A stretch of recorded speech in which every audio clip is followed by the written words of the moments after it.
Inilah cara menjadi mahasiswa universitas terbuka yang cerdas. Titik. Menjadi cerdas berarti mampu untuk menyederhanakan berbagai hal yang nampaknya sulit bagi orang lain. Prinsip cerdas adalah membuat yang sulit bagi orang lain menjadi mudah dilakukan jika kita tahu kuncinya. Sistem belajar di universitas terbuka adalah sistem belajar jarak jauh. Ciri utama dari sistem ini adalah terpisahnya secara fisik antara pengajar dan mahasiswa. Hubungan antara pengajar dan mahasiswa tetap ada dan dilakukan melalui perantara berbagai media, terutama media cetak atau modul. Dengan berkembangnya teknologi saat ini, maka hubungan antara pengajar dan mahasiswa juga dapat dilakukan melalui jaringan internet. Sistem belajar jarak jauh sering dihubungkan dengan konsep belajar mandiri. Konsep belajar mandiri menunjukkan bahwa mahasiswa tidak tergantung pada pengajar seperti pada pendidikan tatap muka. Belajar mandiri bukan berarti belajar sendiri. Belajar mandiri berarti belajar secara berinisiatif, dengan ataupun tanpa bantuan orang lain. Ini berarti Anda dapat memilih belajar sendiri, bersama teman atau dengan bantuan tutor. Berinisiatif dalam belajar berarti Anda mengetahui bahwa Anda dapat mensiasati belajar melalui strategi belajar yang efektif. Belajar di bidang formal tidak selalu menyenangkan. Apalagi jika Anda merasa belajar dengan terpaksa. Misalnya, Anda harus belajar karena itulah satu-satunya cara untuk lulus, mendapat pekerjaan atau bahkan kenaikan pangkat. Contoh lain adalah bila Anda menyukai belajar di kelas dengan bimbingan dosen, sedangkan Anda terpaksa kuliah di universitas terbuka yang mempunyai sistem belajar jarak jauh. Menghadapi keterpaksaan untuk belajar jelas bukan hal yang menyenangkan. Tidak mudah bagi seseorang untuk berkonsentrasi belajar jika ia merasa terpaksa. Oleh karena itu, Anda perlu mencari jalan agar belajar menjadi sesuatu hal yang menyenangkan, atau walaupun tetap terpaksa tapi paling tidak dapat menjadi lebih mudah dan efektif.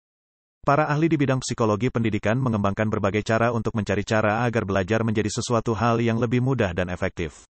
Silakan ikuti strategi belajar cerdas berikut ini. Apa itu strategi cerdas? Cerdas adalah singkatan dari prinsip-prinsip strategi belajar secara efektif. C. Cerdik menggunakan strategi belajar. E. Efektif dalam menggunakan waktu belajar. R. Realistis dalam merencanakan belajar. D. Dapat mencapai target belajar. A. Akurat dalam perencanaan belajar. S. Spesifik dalam menetapkan tujuan belajar. Prinsip belajar cerdas akan membantu Anda menggunakan strategi belajar dengan cara yang cerdas. Sebagai mahasiswa, Anda perlu melakukan perencanaan dan pengelolaan belajar. Mahasiswa universitas terbuka pada umumnya adalah mahasiswa yang bekerja sambil kuliah. Oleh karena itu, berbagai aktivitas dilakukan selain belajar seperti bekerja, melakukan kegiatan sosial, dan lainnya. Hal inilah yang menjadi alasan mengapa Anda perlu melakukan perencanaan dan pengelolaan belajar agar dapat belajar dengan lebih baik dan lebih efektif. Jika Anda adalah mahasiswa universitas terbuka yang belajar sambil bekerja, maka strategi ini akan sangat membantu Anda tidak hanya dalam belajar, tapi juga pada pekerjaan Anda di masa mendatang. Mengapa? Karena strategi ini sekaligus melatih Anda untuk menjadi perencana dan pengelola yang handal untuk berbagai kegiatan Anda. Anda adalah pemimpin atau manajer masa depan. Sebagai pemimpin, Anda harus mampu memimpin diri Anda sendiri sebelum memimpin orang lain. Bayangkan diri Anda menjadi pemimpin yang harus merancang suatu kegiatan besar. Anda harus menyusun target kerja, merancang langkah demi langkah dan mengelola agar kegiatan Anda dapat berjalan dengan lancar. Jika Anda berhasil dalam belajar di universitas terbuka dengan strategi belajar cerdas ini, maka pengalaman keberhasilan Anda diharapkan akan terbawa di bidang kerja Anda. Mari kita bahas prinsip-prinsip tersebut. Prinsip-prinsip menjadi cerdas nampaknya sederhana bukan? Pada kenyataannya, menjadi cerdas berarti mampu untuk menyederhanakan berbagai hal yang nampaknya sulit bagi orang lain. Jika Anda mencoba prinsip ini, maka Anda akan tahu bahwa yang sulit bagi orang lain ternyata dapat menjadi mudah dilakukan jika Anda tahu kuncinya. Cerdik dalam belajar, berarti cerdik dalam menggunakan berbagai strategi belajar. Cerdik dalam belajar, berarti cerdik dalam mengenali lingkungan belajar. Cerdik dalam belajar, berarti cerdik dalam mengelola belajar. Cerdik dalam belajar, berarti cerdik dalam menyusun target belajar. Cerdik dalam belajar, berarti cerdik memonitor belajar. Cerdik dalam belajar, berarti cerdik mengevaluasi belajar. Efektif dalam belajar, berarti efektif dalam mengelola waktu untuk belajar, bekerja, keluarga, kegiatan sosial dan bersantai. Efektif dalam belajar, berarti waspada terhadap pemborosan waktu. Efektif dalam belajar, berarti menentukan batasan waktu, deadline, dari pencapaian target belajar.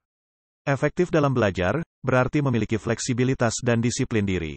Efektif dalam belajar, berarti fleksibilitas berarti mampu belajar di mana saja, kapan saja. Realistis dalam belajar, berarti, dengan membuat tujuan belajar jangka pendek dan jangka panjang yang realistis. Tujuan yang realistis akan meningkatkan motivasi dan menggerakkan Anda untuk mencapai tujuan akhir tanpa frustrasi. Dapat mencapai tujuan yang telah disusun, berarti, mampu mencapai tujuan yang cukup sulit. Kondisi ini memberi perasaan yakin akan kemampuan diri dan bangga terhadap diri sendiri yang akan meningkatkan motivasi belajar Anda. Akurat dalam menyusun tujuan belajar, berarti, tujuan jangka pendek yang Anda buat harus akurat atau dapat diukur. Tujuan yang akurat membuat Anda tahu sampai seberapa jauh Anda sudah mencapai sasaran yang direncanakan sebelumnya. Spesifik dalam menyusun tujuan belajar, berarti, tujuan yang spesifik akan membuat target belajar menjadi akurat, dapat diukur dan menghemat waktu. Itulah strategi belajar mandiri mahasiswa jarak jauh terutama universitas terbuka. Mengikuti channel Global Tutorial akan sangat membantu Anda, para mahasiswa yang sedang atau ingin kuliah di universitas terbuka, atau kuliah di perguruan tinggi manapun di Indonesia. Ratusan video tutorial S1 Ilmu Hukum, S1 Ilmu Pemerintahan, S1 Ilmu Komunikasi, S1 Ilmu Manajemen, S1 Ilmu Administrasi dan lainnya disajikan di Global Tutorial. Video tutorial dituturkan dan disubtitelkan agar dapat ditonton, dibaca sambil didengarkan. Jangan khawatir jika tidak langsung paham. Untuk pemahaman yang lebih baik, putar dan dengarkan video tutorial berulang-ulang. Subscribe dan like, agar Anda mendapatkan update tutorial lainnya. Bagikan juga link video ini, agar teman lain juga mendapatkan manfaat channel ini. Sekian dan terima kasih. Sampai jumpa.